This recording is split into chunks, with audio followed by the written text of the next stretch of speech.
Welcome to the EPL and UCL talks. We are jumping straight into what was, it was arguably the most intense, psychologically charged, and just chaotic 1-1 draw of the season. Without a doubt.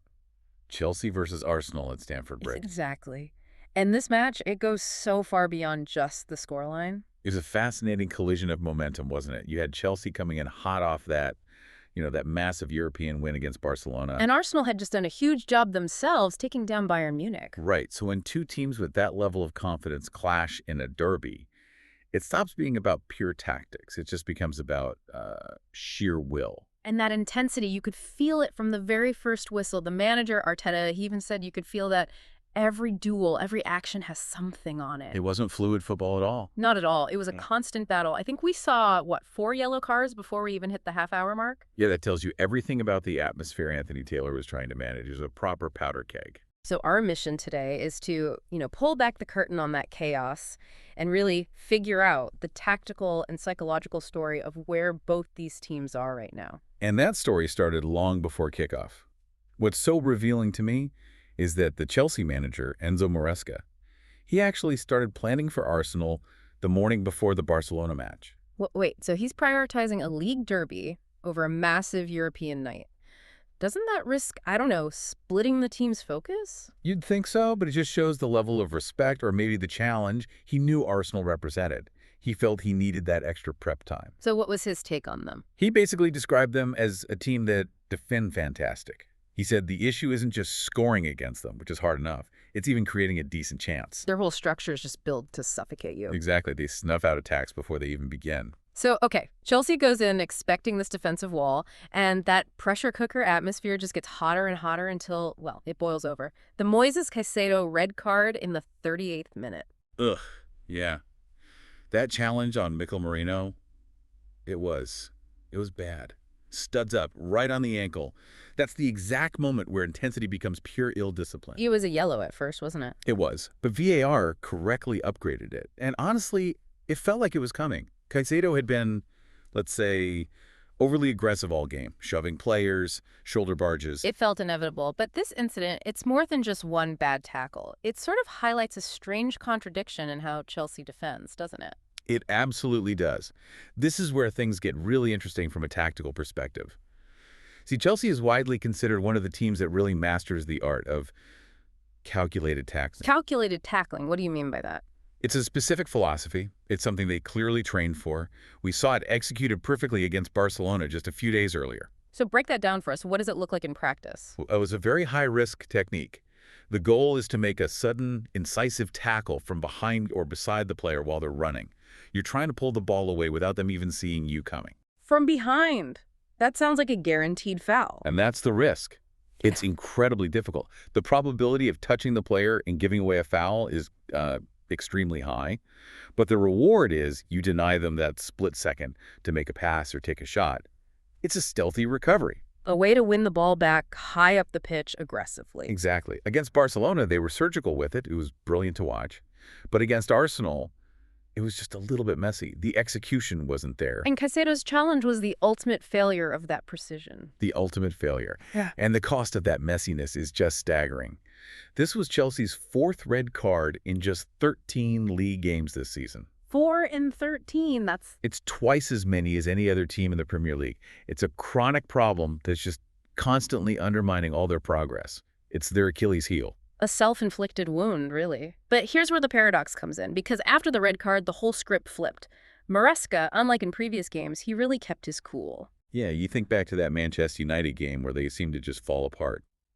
Here, he didn't panic. No, he maintained their structure, their discipline. They didn't just collapse under the pressure. They immediately adjusted. When Caicedo went off, they dropped into a 5-3-1 defensive block. Sacrificing a forward player to do that? Right? They dropped a wide forward back, tucked the wing backs in, and just made that central channel completely impenetrable.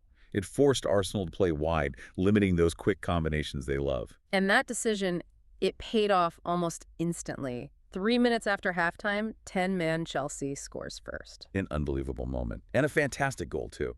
Trevoh Chalobah with a great header at the near post. From a Reece James corner, an in-swinging one. Perfect delivery. It just shows you that even with 10 men, Their set-piece work was sharp enough to unlock that supposedly unbeatable defense. And the stats after that goal are they're completely counterintuitive. Chelsea, with 10 men for over 50 minutes, ends up with 11 shots. While Arsenal, with the man advantage, only managed 8, their lowest tally of the season. How does that even happen? How does a league leader get so shut down by a team with a numerical disadvantage? It's that paradox of the low block. When a well-drilled team drops that deep into a 5-3-1, they give you all the possession you want, but they make sure the quality of your chances is terrible. So Arsenal were just taking shots from bad angles from outside the box? Exactly. Maresca's structure forced them to rush things. And you could feel his confidence after the match. He said, 11 versus 11, we were much better than them. He felt the performance, even down a man, proved they were on the right track. And he's got a point. They contained the league leaders and still look dangerous. But, Arsenal has too much quality to be held down forever. They did find that equalizer. In the 59th minute, yeah. Miguel Marino with the header. And that came from a moment of pure class from Bukayo Saka. Just fantastic work on the wing and then a wicked cross into the box. Marino's a real threat in the air, isn't he? Oh, yeah. 6 of his 9 Premier League goals for them have been headers. It was a great delivery, but you could see that was the one moment the low block just lost concentration for a second. They got caught ball watching. A little bit, yeah. And he arrived late, pretty much unmarked. So Arsenal get their point, but you have to ask. With a man advantage for nearly an hour, why did they struggle so much to create anything? Their expected goals in the second half was only, 0.71? That XG number is so telling. For anyone listening, that basically means the quality of their shots was extremely poor. They just didn't have that killer pass to unlock the block. Was it just Chelsea being that disciplined, or were there other factors for Arsenal? There was definitely context, and it's a huge piece of context. Defensively, this was only the second time in 162 league matches they started without both Saliba and Gabriel Magalhaes. Wow. Only the second time in 162 games. That's incredible consistency. Precisely. So that makeshift pairing of Hincapié and Mosquera was always going to be tested, especially in set pieces. Which is exactly where they conceded. Exactly. So Arteta, he was disappointed. He said they should have and could have won, but he was also proud they didn't lose after such a grueling week against Spurs, Bayern, and then this. Okay, let's talk about the real tactical masterstroke of the match. The thing that gave Chelsea the edge before the red card and helped them survive after it. Reece James in central midfield. Player of the match, and deservedly so. This was just brilliant from Maresca. He saw James's unique skill set, the energy, the football IQ, the passing range, and knew he could do a job in there. So he wasn't just a destroyer. Not at all. He was a true box-to-box presence. He was deployed to specifically neutralize Arsenal's core, Rice and Zubimendi. And how did he do that? He just never gave them a second to breathe. He was a dynamic pivot, constantly harassing them, closing down their passing lanes, and turning that central area into, a war zone. He won the physical battles and stopped them from finding any rhythm. And he still had the creative output, providing that perfect corner for the goal. It was a complete performance. And for Chelsea, I think this result is a huge statement of their maturity.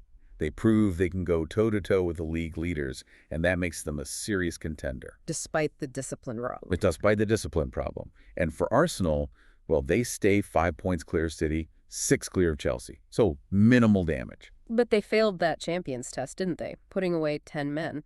It raises questions about their adaptability when a team just shuts up shop. Does. I mean, the big takeaway here is that Chelsea has the tactical quality and the structure to match anyone. The only thing consistently holding them back is themselves. It's their own mistakes. So we've seen the tactical flexibility with Reece James, we've seen this unexpected resilience with 10 men, and we've dug into that high-risk tackling philosophy. But that red card problem, it looms over everything. Which brings us to the final big question for you, the listener, to think about. We've just seen that Chelsea can pretty clearly outplay the league leaders, 11 versus 11.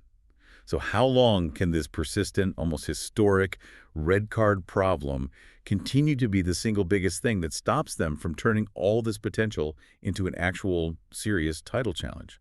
That really is the million-dollar question for their season, isn't it? All that potential just undercut by these moments of madness. Thank you for taking this deep dive with us today. Until the next deep dive, remember to stay curious, stay informed, and we will absolutely positively, without a shadow of a doubt, catch you later for more analysis of the beautiful game when we finally get to dissect all the tactical nuance and psychological warfare of the beautiful game all over again. Ciao for now.